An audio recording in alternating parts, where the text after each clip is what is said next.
Welcome to lecture 16. In this lecture, we will discuss the significance and the variety of urban reforms and its ULB's role for addressing those reforms. In the last lecture, we discussed about the various kinds of municipal systems and process improvement. In the last week, we discussed various aspects of organizational development.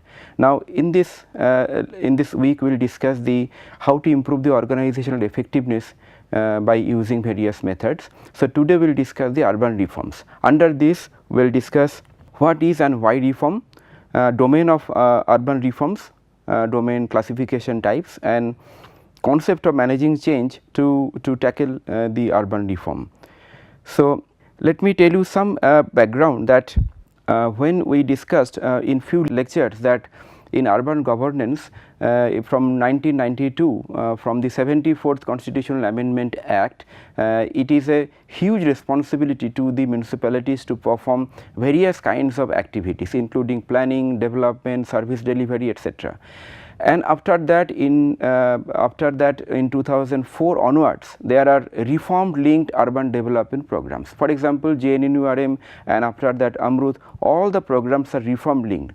The objective behind this reform, to link the reform with the urban development scheme, was that if you provide much amount of finance to the urban local bodies without the accountability, without the mandate of improving their effectiveness so that they can deliver the service in a better way.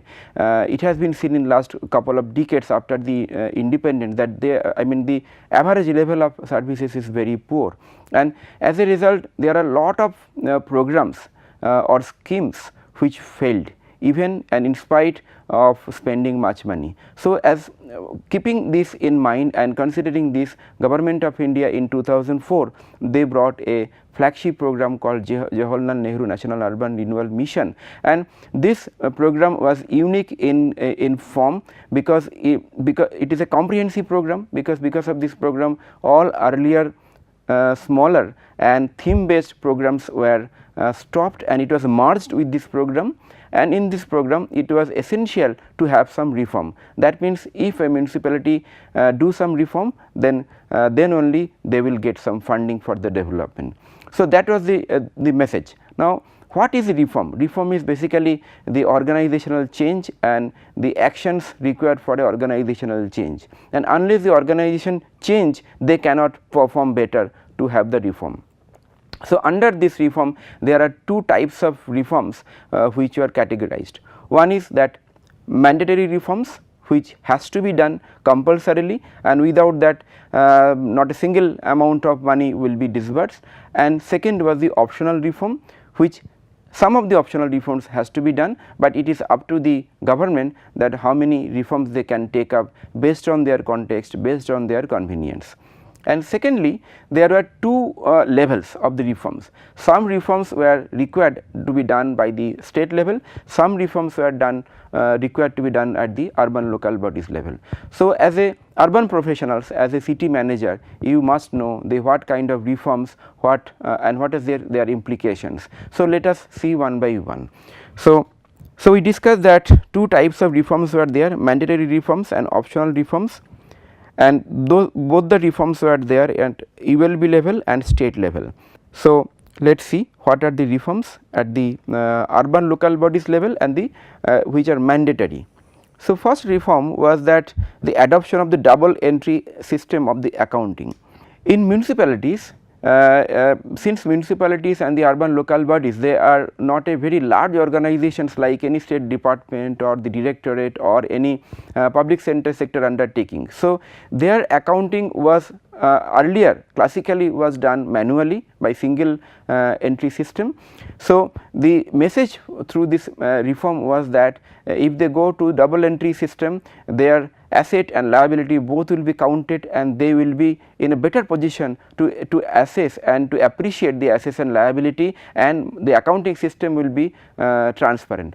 We will discuss this part in much more details in some module where we will discuss the finance and accounts part in detail. So, I am not going into that detail, but this is a very essential reform which was there in under JNNURM. Then e-governance, in e-governance using GIS and MIS for various services, e-governance basically provides or facilitates any service by using electronic media. For example, there are online building plan sanctioning, there could be online submission of the taxes, online submission of the license and its application, online conversion of the building plan of the land use. So many activities are there which can be done electronically, and slowly it is coming up, and many municipalities or corporations are there who have done excellent in e-governance and using GIS and MIS, Geographic Information System and Municipal Information System, for improving their delivery of the services. Third is the reform in the property tax with GIS. Now, earlier the property tax was calculated case to case basis, house to house basis, or property to property basis. Now, it was cumbersome and it was huge in terms of the manpower and the time consumption. So, message was that if it can be done on a unit area basis, if it can be done using some simplified method, so that the property taxing become easier for the municipal staff, it can be transparent for the citizens, and it can be effective in terms of timely delivery of the property taxation and its collection. So, that was the reform. Then levy of reasonable user charges.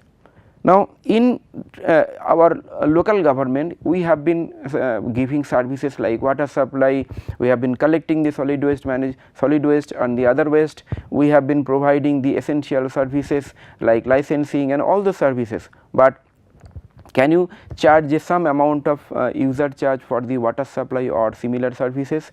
You have been doing the cleaning of the roads and cleaning of the common areas, public areas. Now, usually people do not charge money for that, but the absolute service which you are using in your premises, can municipality charge a nominal amount of money? For example, for giving water supply to the family, it takes like 400 to 500 liter per family. So, can municipality charge very nominal amount like rupees 50 or rupees 20 or rupees 100? So, that was the essence. In our country, there is a common notion that that people see user charge as a tax. So, when you say that okay, a nominal amount of tax will be required, so people will see it as tax. So, challenge was that whether the municipality can convince and can appreciate the people that to appreciate the service delivery and give some amount of user charge. So, that the objective of taking user charge was that whether so that municipality can sustain the infrastructures and sustain the service in a continuous basis. Then it was the internal earmarking within local bodies and budget, so that they can provide basic services for the urban poor. Now, if a municipality spends 100 rupees for on a particular budget, how much money is used actually for the poor? Is there any earmarking? Is there any bracketing of that fund? So, it was told that some amount of money in the tune of 20-30% has to be earmarked, has to be devoted for the urban poor to provide the basic services. That was one of the very important mandatory reforms at the urban local bodies level.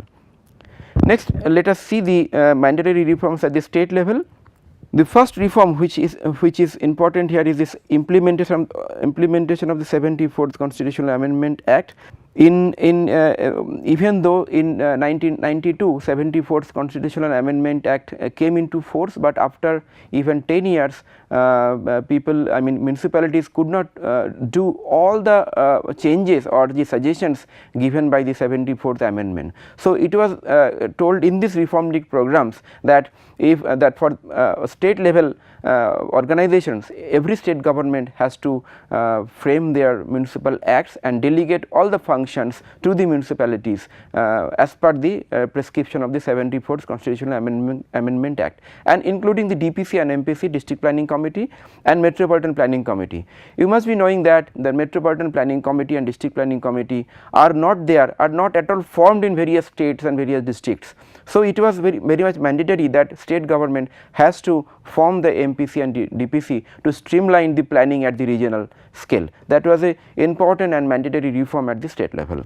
Next is the repeal of Urban Land Ceiling and Regulation Act. Now, I hope that you know little bit about this act, Urban Land Ceiling. The objective of this Land Ceiling Act was that to have a ceiling or the cutoff for the urban land for individual ownership. You know that land reform was there in rural area in 70s and 80s, and as a result of that, in rural areas the large chunk of land which was there under the ownership of the zamindars or the landlords were distributed evenly to the farmers, to the agricultural laborers. So, government thought some time back that if we can do the same thing for the urban areas, so they made a ceiling for the land area. In some areas it is like 500 square meter. So, you have, if you have say 2000 square meter of land in urban area, you cannot have 500 more than 500. So, remaining land will be vested to government, and government can use that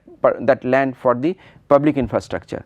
Now, the problem is, if the ceiling is there, government was not able to generate large amount of chunk in one place. There are land, but in a segregated or distributed place. So, it is very challenging to get a land in a unified space. That is why government tried to withdraw or repeal that Land Ceiling and Regulation Act, and it was made mandatory for the state government, because land is a state subject, as you know.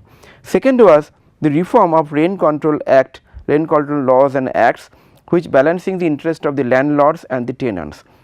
There are rent control acts in various states which are basically draconian, and it does not help the tenants or the landlords to have their own right, and as a result the rental housing as a subject has been neglected in our country, and the rent control acts were, because of one reason was that rent control act. So, government thought that why not we revise the Rent Control Act, so that landlords and tenants, both of them get their legitimate right, and the rental housing become successful in our country. So, that was another mandatory reform.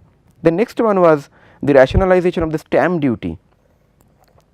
Objective was to bring it down not more than 5% within next 5 years. So, you know that whenever you purchase any house or land or any apartment, you need to spend some amount of money for the registration of that property, which is done under some government registration department, and they usually take 7 to 8% of the stamp duty, sometimes it is more than that. So, the reform, the objective of this reform was that the poor people cannot give that much of money. So, if there is a system of reducing that level, and if there can be a system of making a various levels of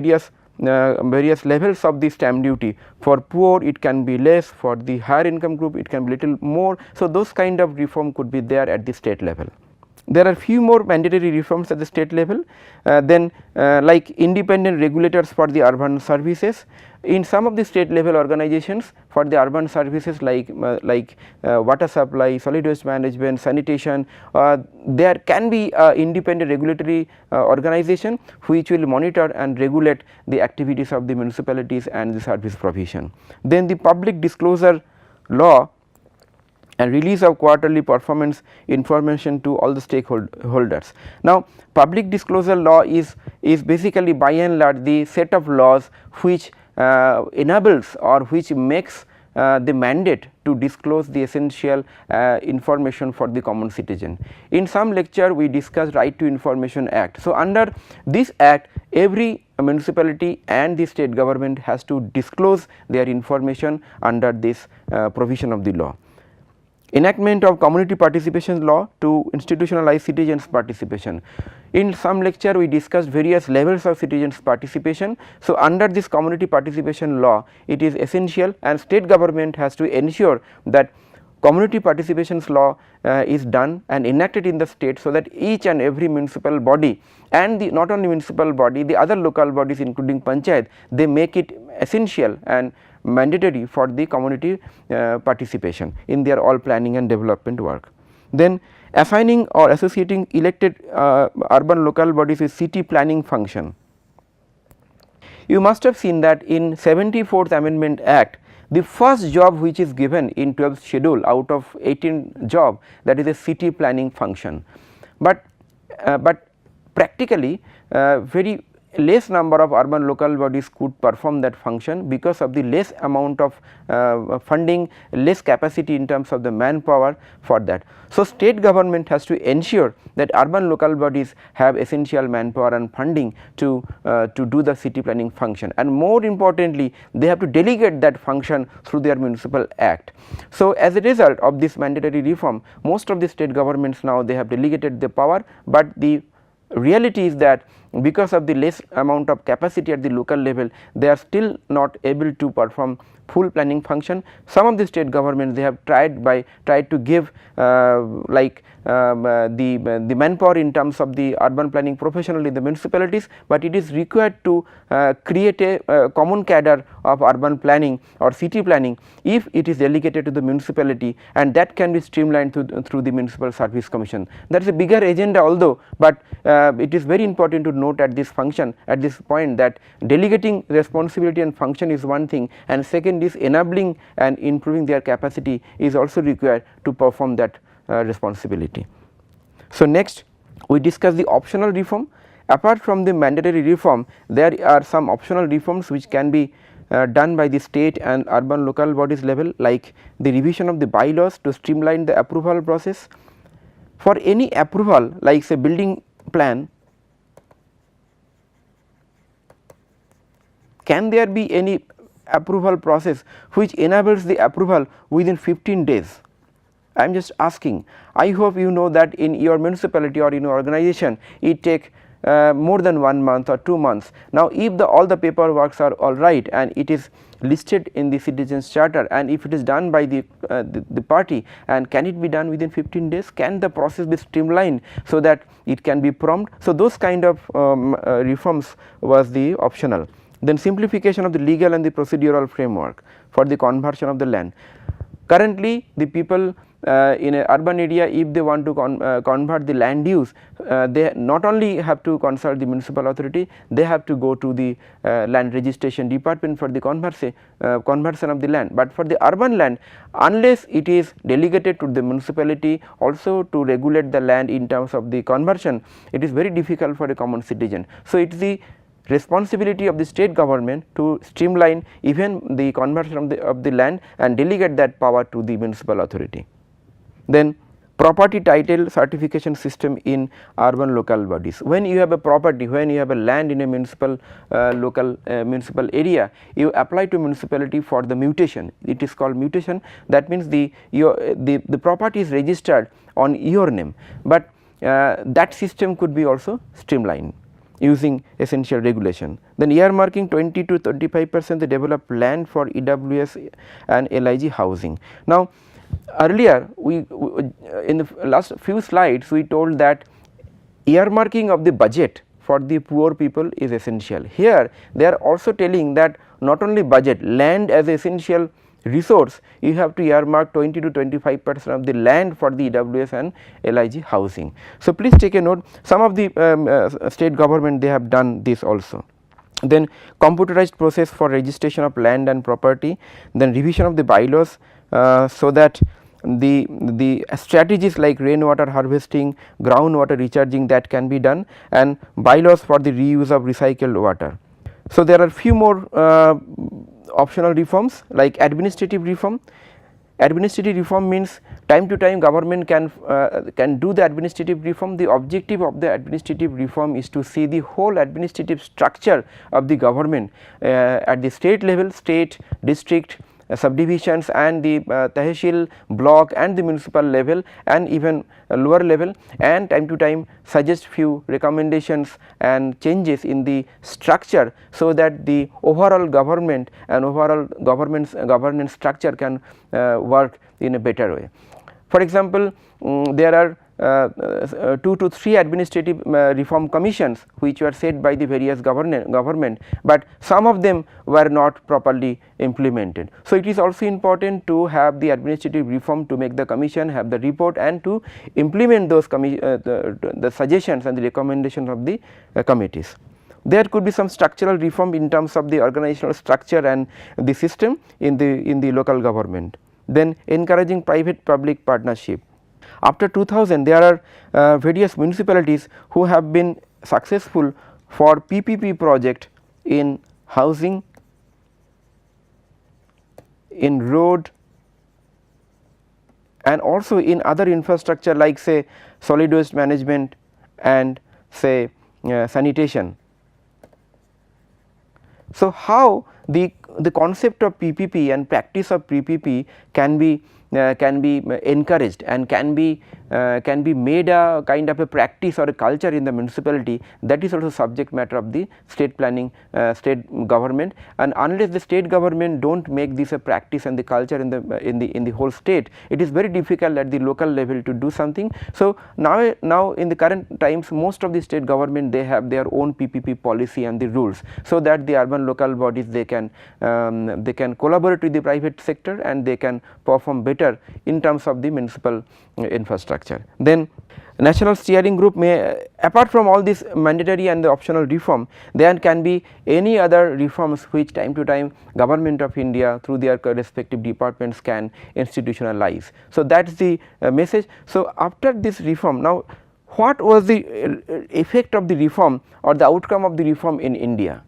Please take a note that the first impression of this reform was good, because there are various changes which happened in the urban local bodies, which is definitely positive and good in terms of their performance. For example, most of the municipalities now at least understand and appreciate the essence of town planning and city planning. They understood that if they plan, if they make a proper organizations of the whole project and they see the future of the municipality and the urban local bodies or their city, it is better that they reduce the wastage, they can have more projects, they can prioritize the project in a better way and they can reach to the people. That is number one.